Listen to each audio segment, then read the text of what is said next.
Hello दोस्तों, चलो मैं अपने क्लास 10 की वो मिस्टेक्स बताती हूँ जो मोस्टली स्टूडेंट्स करते हैं। और अगर तुमने इन मिस्टेक्स को अवॉइड कर लिया then you can definitely top. अब मैं ये सब तुम्हें अपने पर्सनल एक्सपीरियंस से बता रही हूँ and you can avoid these mistakes bye staying discipline in your studies.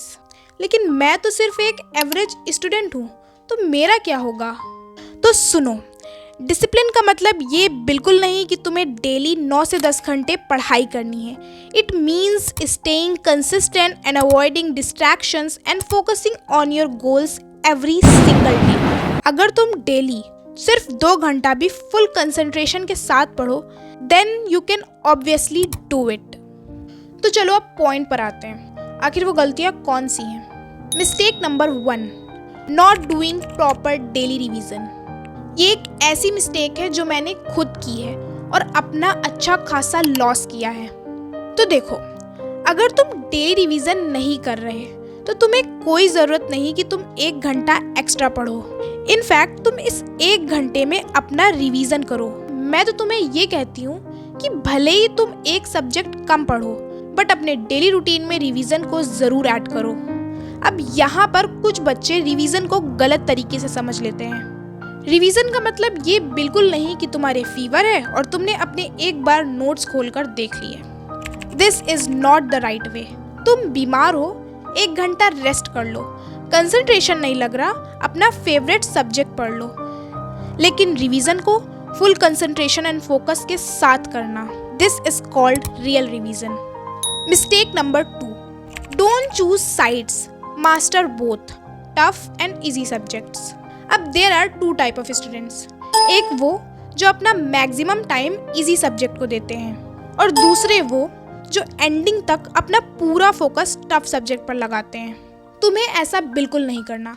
Maths tough लगती है तो अब से सिर्फ दिन रात मैथ पढ़ूंगा, और दूसरी तरफ इंग्लिश इजी है तो मैं तो सिर्फ इंग्लिश पढ़ूंगी।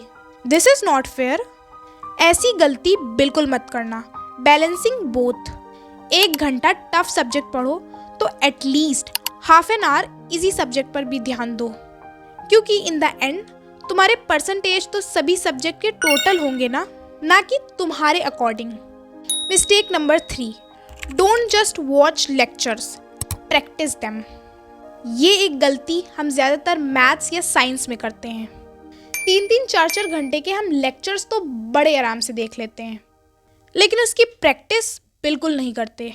इनफैक्ट लेक्चर देखते टाइम हमें कॉन्सेप्ट समझ भी आ जाता है, लेकिन जब एग्ज़ाम या क्लासरूम में अप्लाई करना होता है तो हमारा माइंड ब्लैंक हो जाता है। वो इसलिए क्योंकि क्वेश्चन और न्यूमेरिकल्स को प्रैक्टिस करना भी उतना ही ज़रूरी होता है जितना स्विमिंग सीखने के लिए पानी में उतरना ज़रूरी होता है। तो अब से क्वेश्चन प्रैक्टिस करना मत भूलना, क्योंकि that is the backbone of math secret. Mistake number 4, ignoring NCERT. अब ज़्यादातर स्टूडेंट यहाँ गलती करते हैं। वो एनसीईआरटी को अवॉइड करते हुए सीधा टफ बुक्स पर जंप कर लेते हैं। कई बार तो क्लास टीचर भी कोई और ही पब्लिकेशन फॉलो करवाती है, और मेरे साथ भी एग्जैक्ट यही हुआ था। अब मुझे पता था कि एनसीईआरटी फाउंडेशन है और अदर बुक्स में भी मोस्टली कॉन्सेप्ट सेम होते थे, तो इसीलिए मैं एनसीईआरटी फॉलो करती थी। यू नो व्हाट, अगर तुमने एनसीईआरटी के सारे कॉन्सेप्ट्स क्लियर कर लिए then you can easily score above 80, so don't skip NCERT. Mistake number 5, poor time management. Last but not least, the most important thing. अब अगर यहाँ पर अपने टाइम को तुमने सही तरीके से मैनेज ही नहीं किया तो ये इतना सब कुछ कंटिन्यू नहीं हो पाएगा।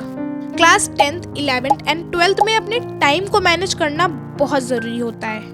मैटर ये नहीं करता कि तुम अर्ली मॉर्निंग पढ़ो या लेट नाइट। तुम तब पढ़ो जब तुम्हारा हाईएस्ट फोकस और कंसंट्रेशन लगे और अंदर से फील आना चाहिए कि तुम्हें मज़ा आ रहा है। I know sometimes you feel overwhelmed but you still study.